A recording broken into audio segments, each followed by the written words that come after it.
du 1er mai du FN. On a rempli notre contrat puisqu'on espérait être une centaine de personnes et qu'on était 130.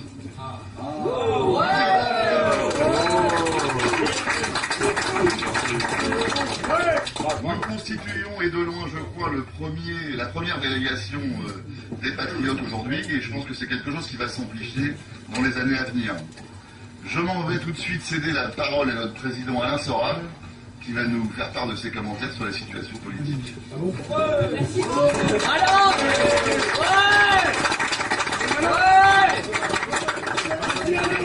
Alain Soral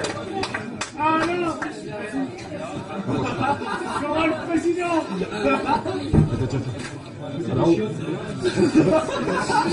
Tu veux pas rester près de lui et juste tenir ça pour que je laisse ressentir. Ça tu restes là. Tu vas sortir avant, non? Non, c'est bon, c'est fait. Un peu, hein. Oui, je vais improviser parce que j'avais rien prévu. Déjà, je voudrais vous remercier chaleureusement d'être venu, surtout ce matin, parce que là c'est plus facile pour boire des coups, mais ce matin pour défiler, parce qu'on est toujours très inquiet quand on tente un coup comme ça. Surtout qu'on a une position qui n'est pas facile, comme vous le savez, puisqu'on a un pied au front, un pied en dehors, ce qui est souvent le plus gros risque de se prendre un pied au cul. Et on y arrive plutôt pas mal. Je pense que ce matin on a fait une belle démonstration, on a forcé le respect. Certains avaient peur que nos maillots noirs fassent mauvais genre dans un défilé du front. Je pense que c'est assez bien passé finalement. C'est bien, c'est la bonne couleur. C'était peut-être même la bonne couleur. Regardez pas. Quoi d'autre? En fait, je suis persuadé quand je vois ce qui se passe, les mails que je reçois, et notamment les mails que j'ai reçus après mon petit texte de soutien à Jean-Marie sur le détail, qui n'est qu'un détail, continuons le combat, qu'il y a une énorme demande en France d'insoumission, et d'insoumission cohérente et intelligente, et je crois que la mouvance que nous représentons tous ici, je parle aussi des amis de Serge, parce qu'il y a... on peut dire il y a une aile gauche, une aile droite, je ne sais pas d'ailleurs laquelle est la gauche, laquelle est la droite, ça dépend des critères. Je crois qu'il y a une énorme demande d'insoumission et que cette insoumission ne peut être incarnée que par le mouvement national. On s'en rend compte chaque jour un peu plus, puisque Besancenot va chez Drucker, puisque Sarkozy trahit une à une les promesses qu'il avait faites en piquant celles du programme du Front. Donc le vrai problème aujourd'hui et demain, c'est d'ajuster, on va dire, l'offre à la demande. En réalité, il n'y a pas du tout de déclin du Front en termes de message politique. Donc plus que jamais, la mouvance que nous représentons, j'associe le Front, nous, les nations, nous disons la vérité, c'est une certitude, et on est les seuls à le dire. Et nous serons de plus en plus les seuls à pouvoir le dire, parce qu'il faut avoir des couilles pour dire la vérité dans cette période. On s'en rend bien compte avec la dernière sortie du président notamment. Et simplement, il y a un problème de modernisation du discours, aussi de renouvellement des générations, de ne pas se tromper aussi, de vouloir plaire aux médias, de confondre... il y a certains même qu'on puisse tromper même sur moi. Moderniser, dédiaboliser, ça ne veut pas dire tomber dans le politiquement correct, ça ne veut pas dire lâcher sur certains fondamentaux, ça ne veut pas dire plaire aux Français, c'est pas plaire aux journalistes, on sait bien que c'est souvent exactement le contraire. Et je crois que si nous produisons un discours très cohérent au niveau des mécanismes de la mondialisation, courageux sur tous les interdits, parce qu'il faut voir qu'il y a une cohérence globale de l'insoumission. Si on est insoumis à la mondialisation, on est insoumis aussi à toute la doxa de la mondialisation qui passe aussi bien par la loi Guesso que par le problème de voir aujourd'hui un truc incroyable sur laquelle d'ailleurs Marine a bien bougé, je dois le reconnaître, qui est de voir la CGT défendre les sans-papiers aujourd'hui et le Front National défendre les fondamentaux de ce qu'on appelle les acquis de classe de la classe ouvrière. C'est quand même un truc incroyable. C'est qu'aujourd'hui, c'est le Front National qui défend les intérêts des travailleurs contre la CGT, qui est l'allié objectif du MEDEF et du patronat avec l'histoire de la régularisation des sans-papiers. Et donc on vit une période qui est très intéressante, avec à mon avis un énorme potentiel. Simplement, le Front arrive à un tournant, qui est celui d'ailleurs qui a raté le PC à un moment donné, et qui a valu la disparition du PC au moment où le baiser de la mort que lui a tendu le PS les a tués. Et qui, quand on réfléchit, il est évident qu'on a de l'avenir si on sait éviter totalement la stratégie stupide, illusoire et suicidaire de l'union des droites et de penser qu'on pourrait être à la droite de l'UMP. Il n'y a pas de droite de l'UMP. On est dans la soumission, on est dans l'opposition nationale. Et si aussi on sait être, non pas, comment dirais-je, mou dans le discours, mais très très percutant, mais aussi parfois drôle et même un peu, je dirais, branché, parce que ça permet de faire passer des choses.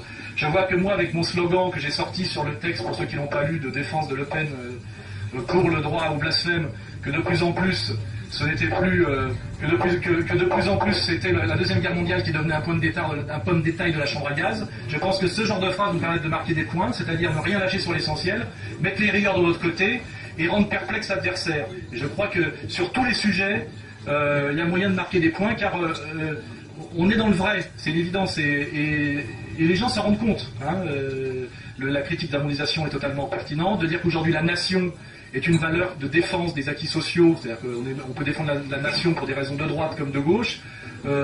On est, pour employer une vieille terminologie de là où je viens, on est dans le sens de l'histoire. Hein. Simplement, il faut avoir le courage de oser se hisser au niveau de cette histoire. Et je pense que ça serait catastrophique, au moment où tout nous donne raison, d'essayer de, comment dirais-je, de renier ou de ne pas assumer notre héritage et nos fondamentaux pour plaire aux médias, de peur de déplaire, etc. Ça serait l'erreur absolue à ne pas faire. Je sais que moi qui viens du PC, le PC à un moment donné, au moment où la lutte des classes devenait hyper violente avec les délocalisations qui démarraient, avec l'époque où Mitterrand a liquidé tout le nord industriel de la France, se mettre à parler des droits de l'homme et ce genre de conneries et abandonner un discours de classe, a permis d'ailleurs une chose qui est intéressante, c'est le vote PC de passer au FN. Et il ne faudrait pas que le FN aujourd'hui fasse exactement la même erreur qu'a fait le PC en 80, avec l'histoire du programme commun, à se mettre à lâcher ses fondamentaux au moment où l'histoire leur donne raison. Parce que ça, c'est, comment dirais-je, à la fois le déshonneur et la ruine politique. Hein.